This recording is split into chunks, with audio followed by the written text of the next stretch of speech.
โอเคအားလုံးပဲမင်္ဂလာပါပေါ်နီဘာမ channel ကနေကြိုဆိုလိုက်ပါတယ်ဒီနေ့မှာတော့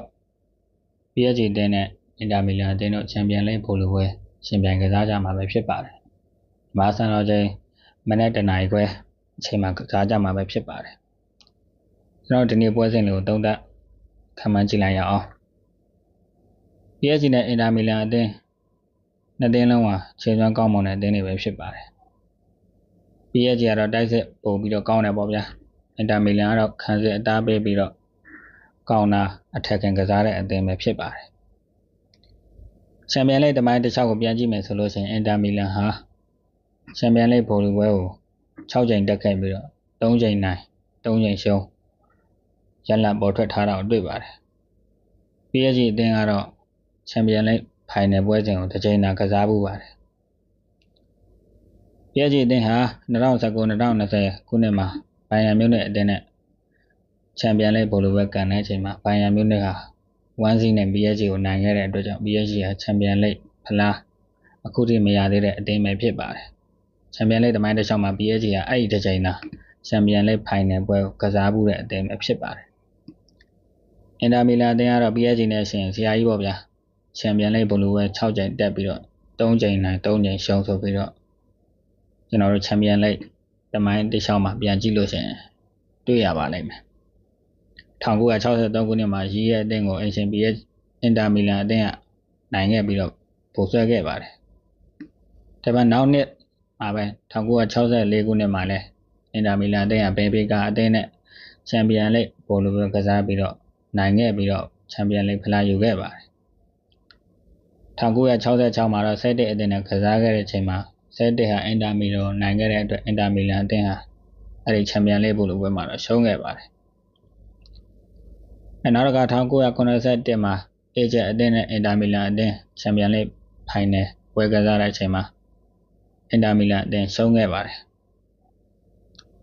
ဒါပေမဲ့2009ခုနှစ်မှာတော့ဘိုင်ယန်မြူးနစ်အသင်းနဲ့ချန်ပီယံလိဂ်ဖိုင်နယ်ကစားခဲ့တဲ့အချိန်မှာတော့အင်တာမီလန်အသင်းဟာဘိုင်ယန်မြူးနစ်ကိုနိုင်ပြီးတော့ချန်ပီယံလိဂ်ဖိုင်နယ်ကိုချန်ပီယံလိဂ်ဖလားကို3ချိန်မြောက်ရယူနိုင်ခဲ့တဲ့အသင်းပဲဖြစ်ပါတယ်2020ခုနှစ်2022ခုနှစ်မှာတော့မန်စီးတီးအသင်းနဲ့အင်တာမီလန်အသင်းရှင်ပြိုင်ကစားခဲ့တဲ့အချိန်မှာမန်စီးတီးအသင်းအင်တာမီလန်ကိုနိုင်ပြီးတော့ဖလားရသွားတာပဲဖြစ်ပါတယ်အဲဒါကြောင့်အင်တာမီလန်အသင်းဟာချန်ပီယံလိဂ်တမိုင်းတစ်လျှောက်ပြန်ကြည့်မယ်ဆိုလို့ရှိရင်3ချိန်ချန်ပီယံဖြစ်ပြီးတော့4ချိန်ရှုံးထားတဲ့အသင်းပဲဖြစ်ပါတယ် PSG နဲ့စာလို့ရှိရင်ချန်ပီယံလိဂ်ဖိုင်နယ်ဘောလုံးပွဲအများကြီးအတွေ့အကြုံရှိတဲ့အသင်းတစ်သင်းပဲဖြစ်ပါတယ်ဆိုတော့ဒီနေ့ပွဲစဉ်ပေါက်ကြည့်ကိုပြန်ကြည့်မယ်ဆိုလို့ရှိရင် PSG အသင်းက level 5မှုရှုံးကြေးဖွင့်ထားပြီးတော့ဝေါင်းစိတ်အနေနဲ့3လုံးအစားဖွင့်ထားတာပဲဖြစ်ပါတယ်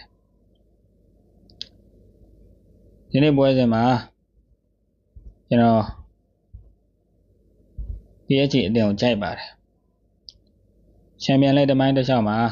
ဒုတိယအကြိမ်မြောက်ဘောလုံးပွဲကိုတက်တဲ့အသင်းတော်တော်များများဟာချန်ပီယံလိဂ်ဘောလုံးပွဲကိုချန်ပီယံနိုင်ပြီးတော့ချန်ပီယံလိဂ်ဖလားရခဲ့တာပဲများပါတယ်ပထမဆုံးအကြိမ်တက်တဲ့ဖိုင်နယ်ပွဲစဉ်တွေမှာများသောအားဖြင့်ရှုံးကြပြီမဲ့ဒုတိယအကြိမ်တက်တဲ့ချန်ပီယံလိဂ်ဘောလုံးပွဲစဉ်တွေဆိုရင်အသင်းတော်တော်များများအနိုင်ရလဒ်ခေါ်ဆောင်နိုင်ခဲ့ကြတာပဲဖြစ်ပါတယ်အဲဒီနေ့ PSG နဲ့အင်တာမီလန်အသင်းတို့ရဲ့ချန်ပီယံလိဂ်ဘောလုံးပွဲမှာ PSG အသင်းဟာအနိုင်ရရှိမယ်လို့ကျွန်တော်တို့ခန့်မှန်းလိုက်ပါတယ်နှစ်သင်းလုံးကလူဆုံးတက်ဆုံးကစားလာမှာပဲဖြစ်တယ်သတိနဲ့ထိမ့်ပြီးတော့ကစားလာမှာပဲဖြစ်တယ်အင်ရှင် PSG အသင်းရဲ့လင်းမြန်တဲ့တိုက်စစ်ကိုအင်တာမီလန်ကနောက်တန်းနေမထိန်နိုင်မနဲ့ဂိုးပေးရမယ်လို့ကျွန်တော်ကတော့ယုံကြည်ပါတယ်အဲကြောင့်ဒီနေ့ပွဲစဉ်မှာ PSG အသင်းပိုဆွဲပြီးတော့ PSG အသင်းချန်ပီယံဖြစ်မယ်လို့ကျွန်တော်ခန့်မှန်းပေးခြင်းပါတယ်အားလုံးကိုကျေးဇူးတင်ပါတယ်